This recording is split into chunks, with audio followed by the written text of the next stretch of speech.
Hello there, Sev here from Motorhome Dealer Group, and welcome to this video guide on the Propex HS2000E gas and electric space heater.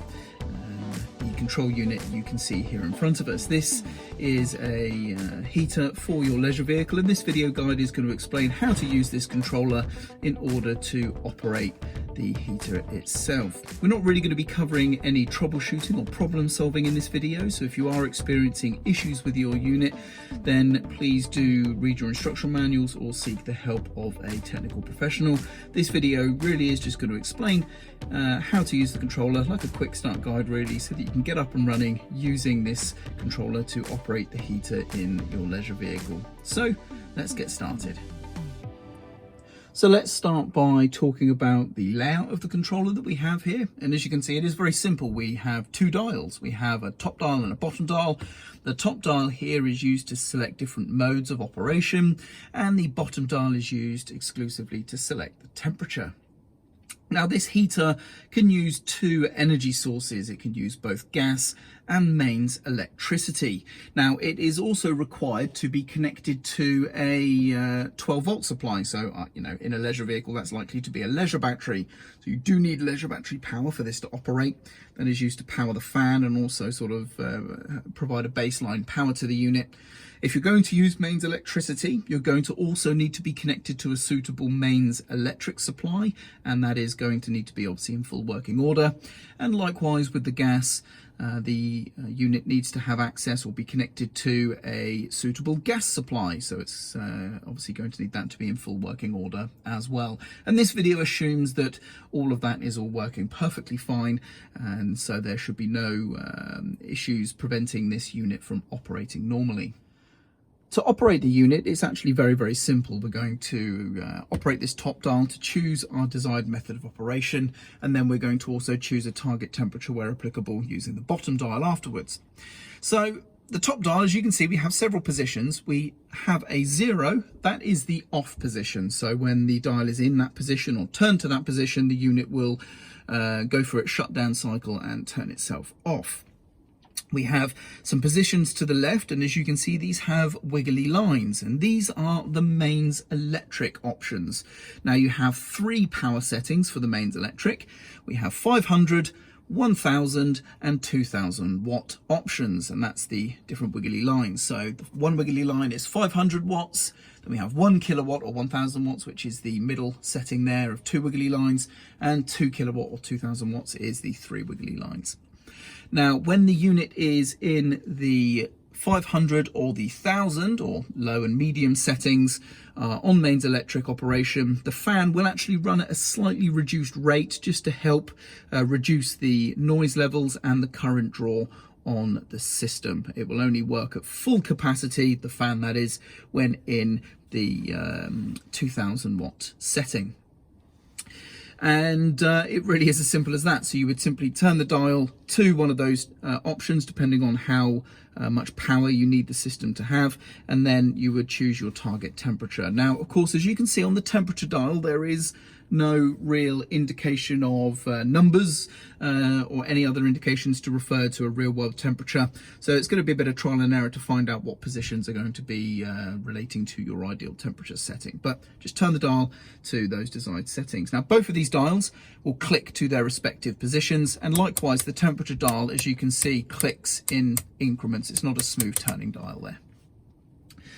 Now, there is also a frost protect setting, and that is achieved by turning the temperature dial to the fully left position, the fully anti-clockwise position, and underneath the dial, just a bit out of camera shot there is actually a little picture of a snowflake. So when it's in that position, it's just going to help the unit potentially protect itself against frost or some sort of frost related damage.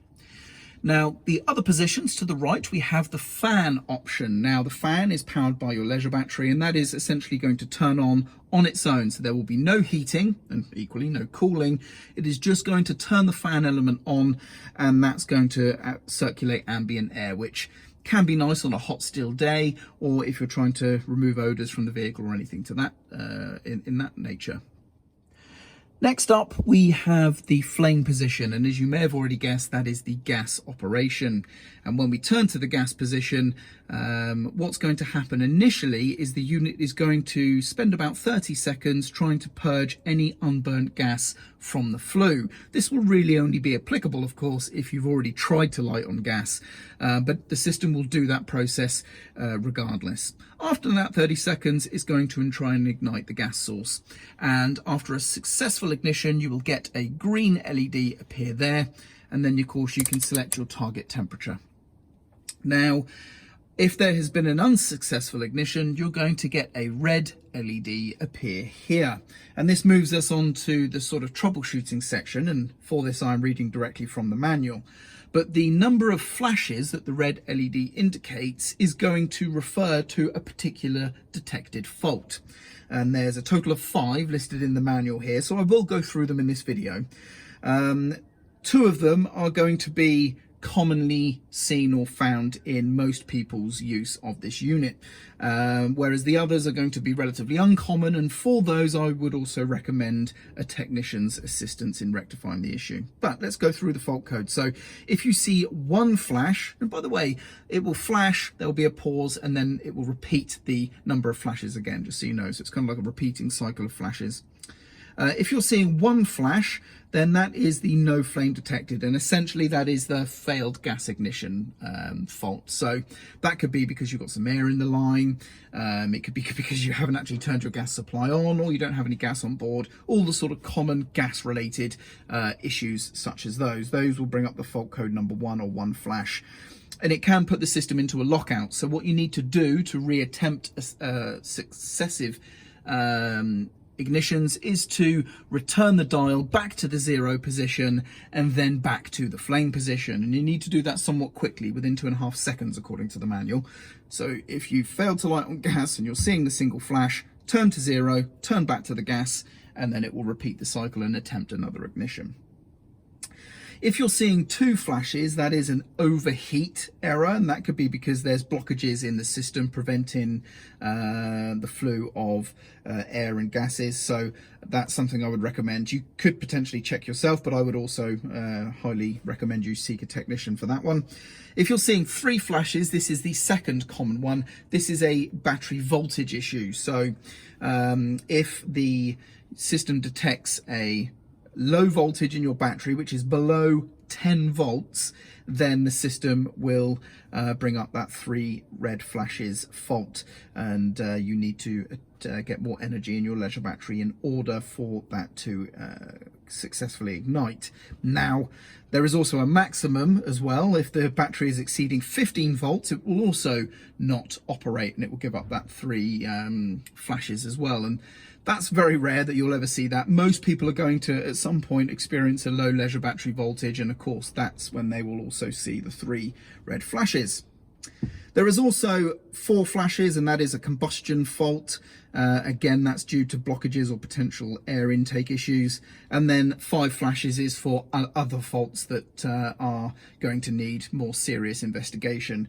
Now, just to reiterate, I recommend the 1 and 3 flash faults, which are, again, the failure to ignite the gas or the no flame and the low battery voltage warnings. Those you can cure yourself typically, but everything else I would recommend seeking the help of a technician, or if you can't cure any of the faults, of course, also seek the help of a technical professional. These faults, the only reason I'm mentioning them here is because they are also in the user manual I've found, so I am just outlining them here, especially as they can be quite commonly found, and it's just helps you identify a relatively simple fault potentially that you could rectify, such as turning your gas on or getting your leisure battery charged, for example. So that is the fault codes. Now, if you have got a gas ignition issue, you can still use the mains electric options according to the manual. So there is that, unless of course you do have a more complicated fault affecting your unit. It's also worth noting that in times where you haven't used the unit for a long period of time, it's sat idle, you haven't really used it, it's worth running the unit for a few minutes on the fan only mode. This can just help clear dirt, dust and debris from the unit before actually trying to ignite gas or turn on the electric element. So they do advise that in the manual as well, and obviously as such we strongly recommend you doing that too. It's also worth mentioning, I don't know if I have previously in the video yet, but when you have chosen either a mains electric or gas option to operate your heater, when you then turn the unit back off, the fan may run for up to 3 minutes just in order to help the unit cool down before fully shutting off. So of course, if you have selected off and it feels like nothing's happened, don't worry, it has. It's just going to take a few minutes just for that to shut down fully. And there we go. That about concludes the video guide for operating the Propex HS2000E gas and electric heater with this control panel. Hopefully you found this video useful. I'm Sev, and thank you very much for watching.